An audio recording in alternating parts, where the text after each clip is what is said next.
재작년 초 큰 인기를 끌었던 TV 드라마 도깨비에서 신은 말합니다.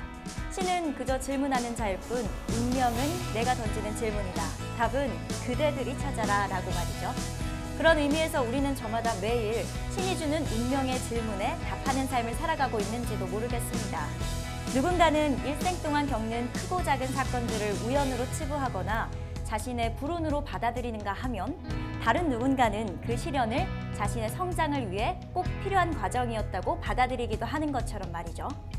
어쩌면 인생의 수많은 미스테리 중 하나는 같은 역경을 겪더라도 그 과정을 통해 더 성숙해지는 사람이 있는가 하면 반대로 그 역경 때문에 더 퇴보하는 사람도 있다는 사실이 아닐까 싶습니다.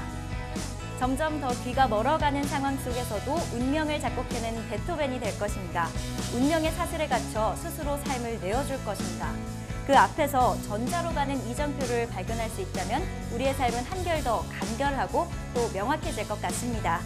오늘 유영만 교수님의 강연을 통해 그 이정표를 찾아보시는 건 어떨까요? 교수님을 큰 박수로 자리에 모셔보겠습니다. 반갑습니다. 교수님 안녕하세요. 네, 안녕하세요. 오늘 어떤 강연 준비하셨나요? 네, 사회자께서 시사를 던져주셨듯이 역경을 뒤집으면 경력이 됩니다. 물론 한자는 다르지만요. 우리 주변에 남다른 경력을 갖고 있는 사람들을 보면 공통적으로 저마다 정말 힘든 역경을 경험했더라고요. 근데 그 역경에 좌절하지 않고 역경 속에서 소중한 깨달음을 얻어가지고요. 색다른 경력을 만든 사람들이더라고요. 그래서 오늘은 역경을 뒤집으면 경력이 됩니다 라는 스토리를 가지고 제 이야기를 한번 해볼까 합니다. 네. 정말 멋진 말입니다. 역경을 견뎌내면 경력이 된다. 오늘 저도 뭔가 하나 얻어갈 수 있을 것 같습니다. 오늘 강연 잘 부탁드립니다. 네. 생각이 흐릅니다. 청산 뉴스 유영만 교수님의 강연을 큰 박수로 청해 보겠습니다.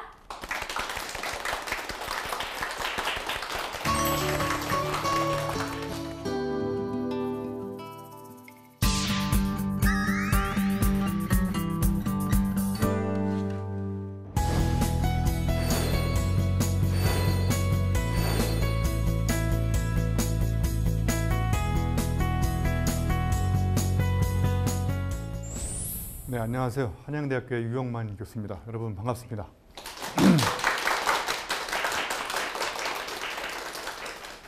앞에 강연 제목을 보면 역경을 뒤집으면 경력이 됩니다 라는 사진의 장면에 보면 사진이 몇 개 나오죠. 왼쪽 상단에 보면 사하라 사막 제가 마라톤 뛴 것도 있고요. 오른쪽 상단에 보면 히말라야 안나푸르나 올라갔다 온 사진도 있고, 그다음에 왼쪽 하단에 보면 킬리만자로 올라갔다 온 사진이에요. 여러분 킬리만자로 가보셨어요? 네. 가보니까 조용필의 킬리만자로의 표범이 없더라고요. 네, 저는 여러분이 예상하는 대로 대학의 교수지만 책상에 앉아서 공부만 하지 않고 사람들이 쉽게 가보지 않는 데를, 이상한 데를 자꾸 가봐서 색다른 체험을 즐기는 사람이에요. 그래서 거기 가보면 우리가 책상에 앉아서 알 수 없었던 새로운 것들을 깨닫게 되는데, 약간은 힘든 역경을 경험하면서 여러분들이 요즘에 대학 교수라고 하는 그런 타이틀을 달고 있는데, 대학 교수가 되기까지 제가 몇 가지 인생에서 경험했던 역경을 여러분들하고 나누면서 그때 제가 깨달았던 이런 교훈들을 같이 생각해 보려고 합니다. 시작하기 전에 제가 좋아하는 윌리엄 워즈워드라는 작가가 있는데, 서곡이라는 책이 있어요. 서곡, 윌리엄 워즈워드의. 거기에 보면 스팟 오브 타임이라고요. 우리말로 번역하면 시간의 점이라는 건데, 아주 우리말로 쉽게 번역하면 이런 거예요. 여러분 표정을 보니까 이제까지 살아오면서 수많은 점을 만든 것 같아요. 그 점이 뭐냐면요, 여러분이 사람 만나서 상처받은 것도 점이고요, 그 다음에 책 읽고 감동받은 것도 점이고, 그 다음에 여러분 살아오면서 어떤 일을 하다가, 사업을 하다가 또 망해가지고 밥을 굶었던 거, 이런 거 다 점이거든요. 그러니까 이 시간의 점이 여러분들 몸에 이렇게 많이 축적이 되면 그 시간의 점들이 나중에 새로운 추억으로 이렇게 되살아나면서 상상력을 자극한다는 거예요. 그래서 저 이제 윌리엄 워즈워드도 알프스를 여행하면서 너무나 놀라운 장면을 만난 거예요. 그러니까 여행을 하다가 만났던 특이한 또는 감동을 주는 그런 장면 모두가 다 저 사람 이야기로 이야기하면 시간의 점인데, 그 점이 내 몸에 많이 찍혀 있으면 이제 그게 글을 쓸 수 있는 상상력의 재료가 된다는 거예요. 자, 그러니까 결국은 우리가 상상력을 많이 키워내는 방법은 살아가면서 이 점을 많이 만드는 거예요. 제가 오늘 여러분들 해주고 싶은 이야기는, 제가 살아오면서 큰 돌멩이 맞고 몸에 받았던 상처가 있을 수도 있고, 아니면 제가 우연히 책을 읽었는데 내가 이제까지 살아왔던 삶의 방식이 잘못됐다는 걸 알려주는 그런 또 책을 읽고 내 몸에 큰 깨달음을 주었던 것도 있는 거예요. 자, 그런 게 오늘 제가 말씀드리는 그 역경인 것 같고, 그런 것들이 지나고 나면 이제 경력이 되는 이런 이야기를 여러분하고 같이 나눠볼까 합니다. 그래서 우리가 살아가면서 삶을 가만히 생각해 보면요, 이렇게 크게 두 가지로 나눌 수가 있어요. 사건과 사고. 자, 여러분, 사건과 사고는 어떤 차이가 있을까요? 어떤 걸 사건이라고 그러고 어떤 걸 사고라고 할까요? 예를 들면 개가 사람을 물면 사고예요, 사건이에요? 그러면 사람이 개를 물면 이건 사건인 거예요. 그러니까 사건은 내가 의도적으로 일으킨 거고요. 사고는 내가 어쩔 수 없이 나의 의지와 관계없이 내가 당한 거예요. 자, 그러면 교통사고라고 그래요? 교통사건이라고 그래요? 예, 근데 요즘에 교통사건을 일으키는 사람이 있어요. 의도적으로 사건을 일으켜가지고 보험료를 타먹으려고 하는 이런 멍청한 놈이 있어요. 저 뒤에 계신 우리 PD님이나 작가님들, 결혼하신 분들 여쭤볼게요. 결혼은 사건일까요? 사고일까요? 어떤 사람한테는 사건이지만 어떤 사람한테는 사고가 되는 거예요. 이 사건 속에는 사연이 숨어 있어요. 그 사건을 파보면 정말 말로 표현할 수 없는 애틋한 사연이 있고요. 사고를 당하면 언어 유희 같긴 하지만 내 사고가 바뀝니다. 사건은 진실의 문제이기 때문에 해석의 문제인 거예요. 사고는 빨리 처리해야 돼. 이거는 뒷수습해야 돼요. 그래서 사고는 빨리 처리하고 복구해야 할 문제지만 저 사건은 해석의 문제인 거예요. 이게 정말 사실인지. 그래서 사연을 잘 파보면 그 사람들이 말 못할 사연이 있는 거예요.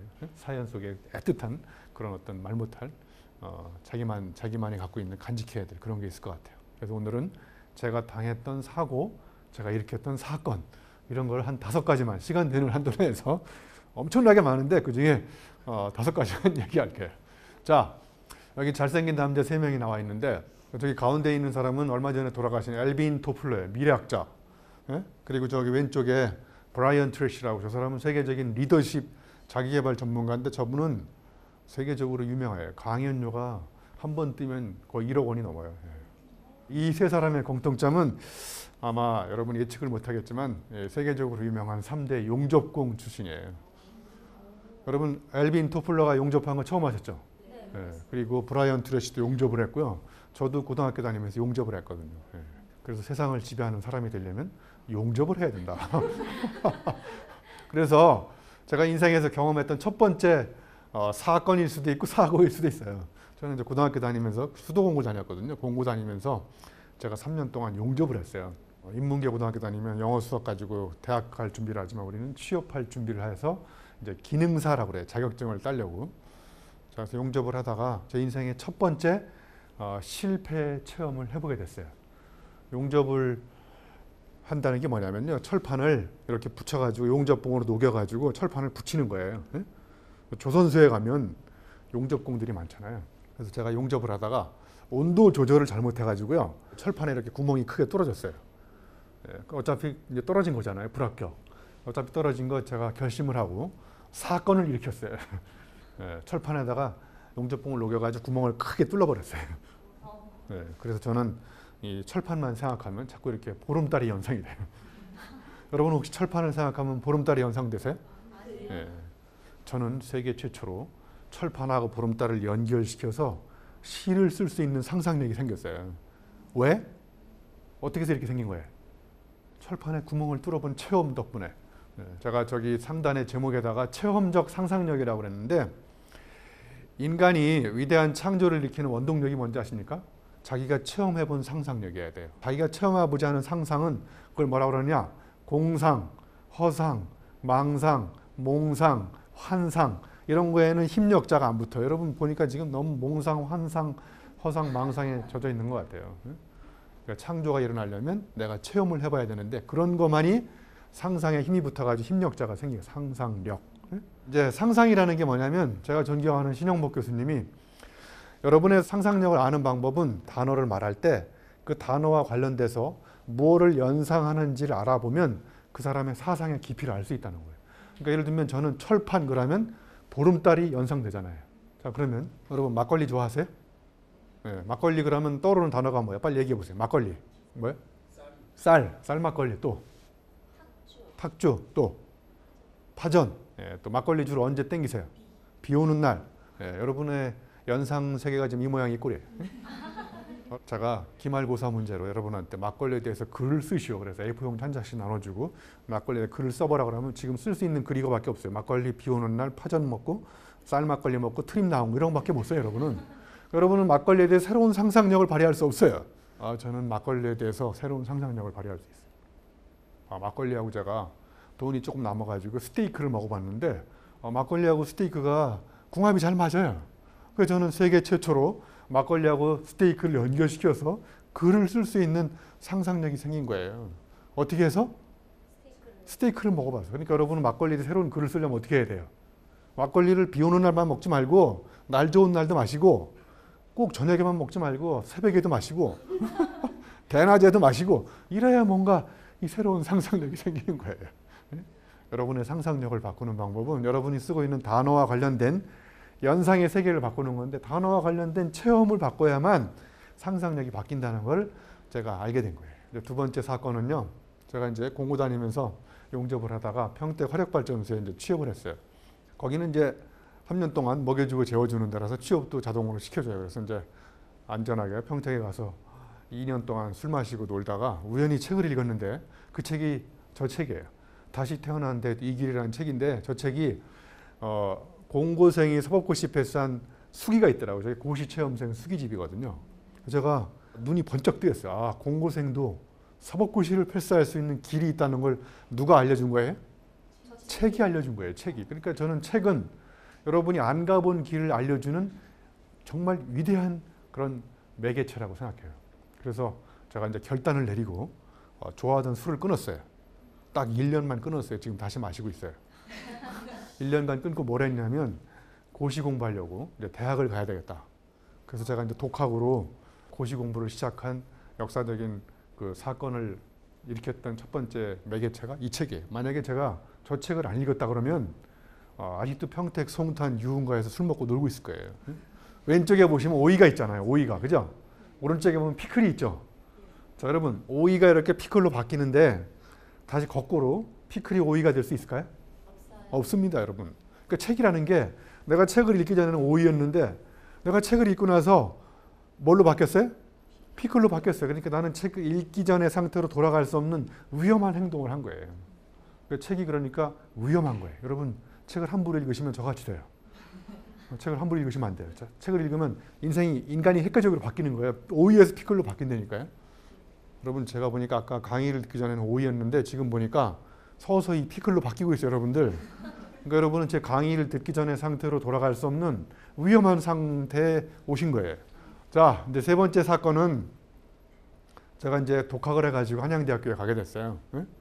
우여곡절 끝에 법학과 갈 점수가 안 나와가지고 제가 한양대 교육공학과 지금 교수잖아요. 교육공학과를 갔어요. 당시 한양대 교육공학과는 신설학과라서 미달이었었어요. 제가 미달인과의 대학 교수가 됐잖아요, 지금. 여러분도 다시 태어나가지고 학과를 선정할 때 미달인과를 가세요. 그러면 그게 4차 산업혁명 시대 유망학과예요. 아무튼 저는 이제 고시 공부를 이제 군대 갔다 와서 계속 할까 하는데 책 읽는 게 너무 재미없는 거예요. 고시 공부하는 책이. 그래서 결단을 내렸어요. 이게 사건이에요. 위대한 사건. 고시 공부하던 책을 달밤에 다 싸놓고 거기다 기름을 부어놓고 이제 불질러 버렸어요. 그걸 굉장히 역사적으로 유명한 분서갱유 사건이라고 그래요. 그래서 책 읽는 걸 다 불질러 버리고 그때부터 뭘 했는지 아세요? 제가 읽고 싶은 책을 읽은 거예요. 그전에는 내가 억지로 남한테 보여주기 위한 공부를 했다면 지금부터는 내가 하고 싶은 공부를 하기 시작한 거예요. 그게 언제부터냐면 군대 갔다 와서 책을 다 불살라 버리고. 그래서 여러분 논어에 보면 두 가지 공부가 나와요. 하나는 위인지학이에요. 위인지학은 뭐냐? 쉽게 얘기하면 하기 싫은데 남한테 보여주기 위해서 하는 공부가 위인지학이에요. 네?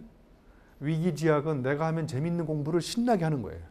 여러분 지금까지 위인지학에 공부를 해왔다고 그러면 앞으로는 위기지학에 공부를 하면 돼요.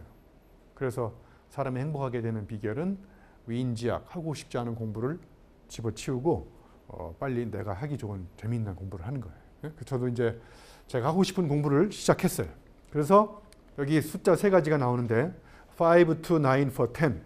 자, 10이 뭐냐면요. 제가 10년 동안 뭘 했냐면 5시에 잠을 잤어요. 자, 그러면 두 번째 구는 뭘까요? 한번 맞춰보세요. 자, 9시에 일어났죠? 예, 그러니까 몇 시간 잔 거예요? 4시간만 10년 동안 해본 거예요, 제가. 여러분 10년 법칙이라고 아시죠? 1만 시간 법칙. 내가 좋아하는 일을 하루에 3시간 이상씩 10년 동안 하면 약 1만 시간이 되는데, 그렇게 하면 그 분야의 경지에 오를 수 있는 내공이 쌓인다는 거예요. 그래서 저는 이제 저렇게 책을 엄청나게 읽어가지고 저걸 전문 용어로 양자도약 현상이라고도 그래요. 또는 연립 현상이라고 그러는데, 연못에 이렇게 큰 연못에 연꽃이 반을 채우는데 10일 걸렸는데, 그러면 나머지 반을 채우는 데는 며칠 걸릴까요? 계산하지 마세요. 그 다음날 바로 채웁니다. 왜냐하면 어느 일정 기간 동안까지 뭔가를 하는 데는 힘이 걸리지만 그 기간이 지나면 폭발적으로 확 힘이 나는 거예요. 여러분, 물이 99도까지 끓는 모습이 확 보이나요? 안 보이나요? 잘 안 보이다가 단 1도 차이로 뭐가 보여요? 물이 막 폭발적으로 확 끓잖아요. 여러분도 내가 뭔가 되고 싶어서 노력을 하는데 잘 안 보이죠? 변화하는 게. 운동하는데 하루 만에 근육이 막 이만큼 나와요? 네. 제가 운동해 보니까 여름에 바캉스 시즌 시작할 때 운동장, 체육관에 사람이 바글바글해요. 막 거기서 막 근육 보여주고. 그게 한 달 만에 안 나오죠.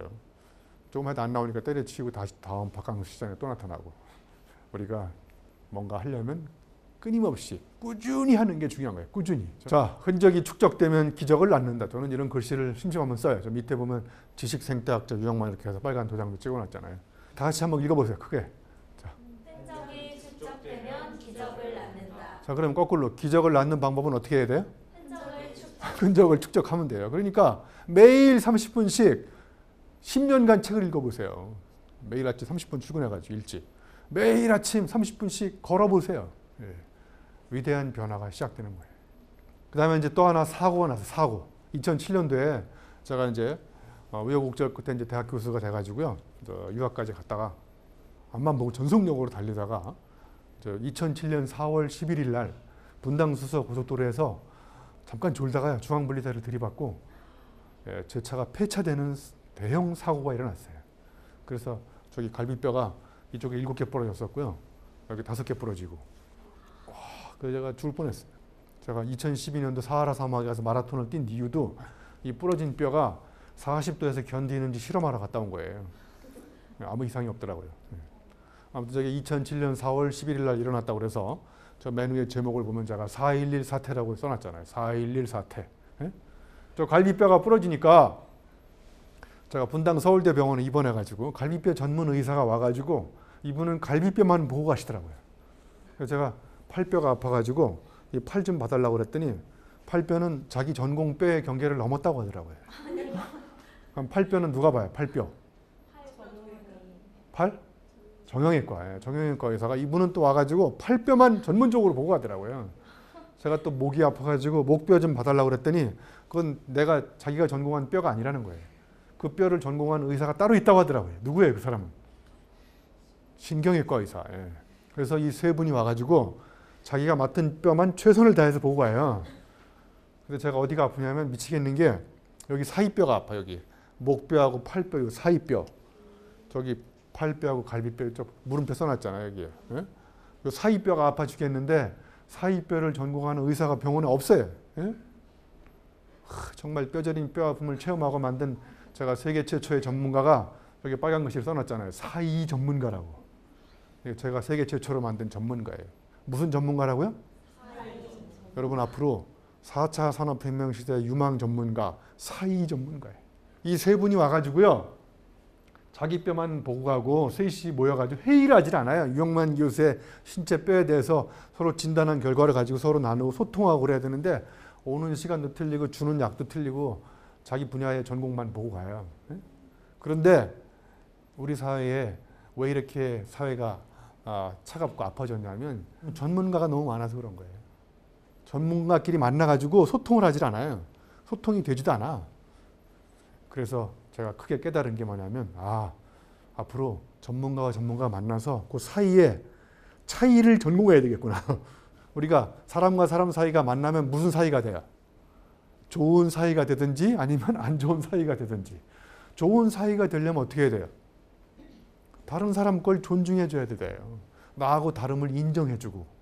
그럴 때 우리는 사이와 사이 사이에 좋은 사이가 되는 거예요.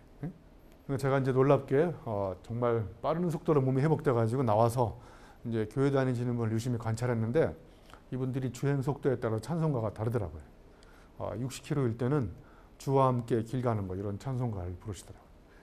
80km일 때는 날마다 주께로 더 가까이 가시고 100km가 되면 이제 요단강 건너가 만나고 120km가 되니까 이제 주여 나 이제 간다.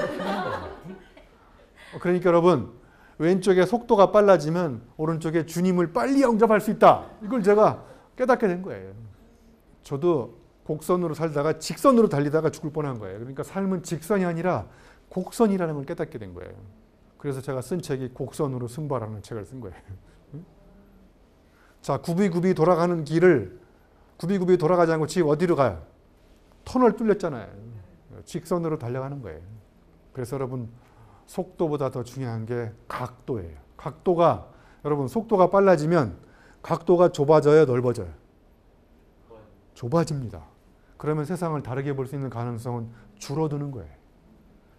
자, 저는 또 하나 속도보다 중요한 게 밀도예요. 밀도가 뭐냐? 여러분 매 순간 여러분이 느끼는 삶의 만족감을 뭐라고 그래요? 삶의 밀도라고 하는 거예요. 그러니까 모든 순간순간을 여러분 정말 의미 충만한 시간으로 보내야 되는데 우리는 그냥 순간순간을 그냥 흘려보내잖아요. 제가 히말라야 안나푸르나 올라갔을 때 그 3,700고지가 마차푸차라 베이스 캠프인데요. 거기서 제가 일몰 사진을 휴대폰으로 찍어 갖고 왔어요. 야, 너무 아름답더라고요. 반쯤 바위는 까맣고 반쯤 바위는 불타는 바위로. 자, 월터의 상상은 현실이 되다. 영화 보셨어요? 월터의 상상은 현실이 되다. 근데 거기에 보면 아름다운 것들은 사진을 찍지 말자 뭐 이런 멘트가 나오는데 왜냐하면 아름다운 걸 사진을 찍다가 아름다운 순간을 감상할 수 없는 순간이 지나갈 수 있다는 거예요. 근데 영화에 그 멘트가 생각이 나가지고 제가 사진을 안 찍어 갖고 올까 하다가 남는 건 사진밖에 없어가지고 찍어 갖고 왔어요. 그래서 제가 제주도에 가서 한번 100km 마라톤을 뛴 적이 있는데 이게 3일 동안 나눠서 뛰는 거예요. 30km 한라산 중턱 올라갔다 오고 30km 해변도로 달리고 30km는 이제 오름 언덕 이렇게 40km죠 마지막 날은. 그런데 일본 친구가 3일 내내 1등을 하더라고요. 정말 와 기계처럼 달려요 걔는. 저는 그 친구를 보고 너무 불쌍하다는 생각이 들었어요. 야, 저 친구는 제주도의 아름다운 풍경이 보일까? 보일까요? 안 보일까요? 안 보이잖아요. 그럼 뭐만 보여요? 그 친구는 앞에 목적지밖에 안 보여요. 우리가 살아가는 게 정말 이런 거 아닌가요? 지금 앞만 보고 달려가잖아요.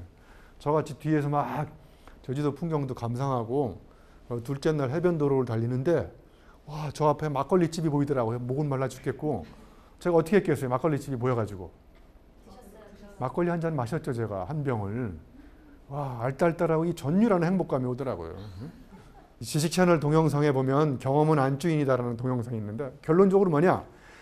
앞에 이제 윌리엄 워즈워드가 얘기했던 대로 내가 살아오면서 내 몸에 각인된 점이 많은 사람들은 그 점을 연결해서 글을 쓰는 거예요. 그래서 레오나르도 다빈치가 경험은 글을 잘 쓰는 모든 이들의 안주인이다. 이렇게 나오는데 지식 채널 동영상에 이런 멘트가 나와요. 세상이 타락했다. 잡것들이 너나 할 것 없이 책을 내려고 한다. 이 사람 누구예요? 허먼 멜빌. 예? 이 사람도 잡것이에요. 잡다한 경험을 한 사람이에요. 포경선 선언했던 거야 이 사람. 이 사람 누구예요? 프란츠 카프카, 성 이런 사람 책 지은 사람. 이 사람 누구예요? 좋은 글씨 쓴 사람. 이 사람은 찰스 디키. 이 사람들이 다 어렸을 때 프로한 청소년 시절을 보냈고 우편 배달부도 해보고 뭐 아무튼 다양한 경험을 한 덕분에 세계적인 고전을 쓴 거예요. 그래서 이 지식 채널 동영상 맨 끝에 이런 말이 나와요. 잡것들이 아니고서야 누가 책을 내랴. 그래서 잡것들이 뭘로 바뀌어요? 작가들로 바뀌어요. 그러니까 작가가 되려면 뭐가 돼야 돼요? 잡것이 돼야 돼요. 그러니까 잡다한 체험을 해본 덕분에 제가 오늘날 이렇게 책을 엄청나게 쓴 거예요. 제가 책을 지금 80권까지 썼거든요. 82권. 예? 사하라 갔다 와서 쓴 책이에요. 울고 싶을 땐 사하라로 떠나라. 아무튼 이렇게 책을 지금 와 이렇게 계속 써요. 지금. 그래서 지금 마지막 이제 82번째 독서의 발견 책까지 냈어요. 제가 책을 쓰는 비결은 잡다한 체험을 하고요. 방대한 독서를 하고 그러면 그게 막 융복합 돼가지고 이제 주말에 책을 한 권 쓸 수 있는 내공이 생기는 거예요. 네? 그래서 책을 자꾸 써서 이제 유명해지니까 자꾸 정치권에서 유혹이 와요. 정계 진출을 하지 않겠냐고. 여러분 제가 정치하는 게 좋겠어요? 아니면 학교에서 강의하는 게 좋겠어요? 네, 여러분이 시키는 대로 할게요. 네. 사실 저는 엄밀히 말하면 정치를 할 수 없는 사람이에요. 왜냐하면 저는 청문회 가면 반드시 걸리게 돼 있어요. 청문회를 통과할 수가 없어요. 저는. 왜냐하면 책을 무려 지금 80권이나 표절했거든요. 그래서 독창성이란 들키지 않은 표절이다. 그래서 피카소도 그랬잖아요. 훌륭한 예술가는 가까운 데서 카피, 베끼고 위대한 예술가는 멀리서 훔치고. 제가 이걸 보고 표절하고 싶어가지고 이렇게 표절했어요.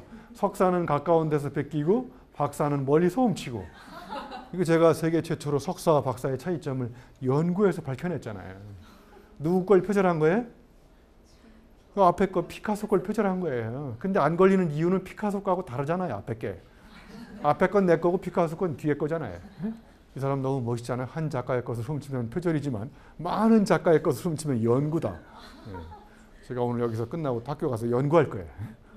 어디서 훔쳐올 것인지를 계속 저는 연구하고 있어요. 학교에서. 자, 그래서 모든 창작의 비결은요. 참조해서 이루어지는 거예요. 그러니까 참조 없이 창조 없는 거예요. 제가 이렇게 책을 빨리 쓰는 비결, 창조하는 비결은 제 안에 참조할 게 많은 거예요. 예? 아까 서두에서 윌리엄 워즈워드가 얘기했던 내 몸에 각인된 점이 많으면 그 점들을 주워다가 참조해가지고 엮어서 커넥팅, 그러면 책이 나오는 거예요. 예. 제가 경험했던 몇 가지 사건 중에, 사고 중에 한 4-5가지를 연결시켜가지고 제가 창작을 하는 비결에 대해서 말씀을 드렸는데 재밌으셨어요? 네. 여러분도 잡것이 돼야 돼요. 저는 박사보다 더 높은 학위는 잡사라고 생각해요. 잡사. 자, 강의 여기까지 하겠습니다. 네, 고맙습니다.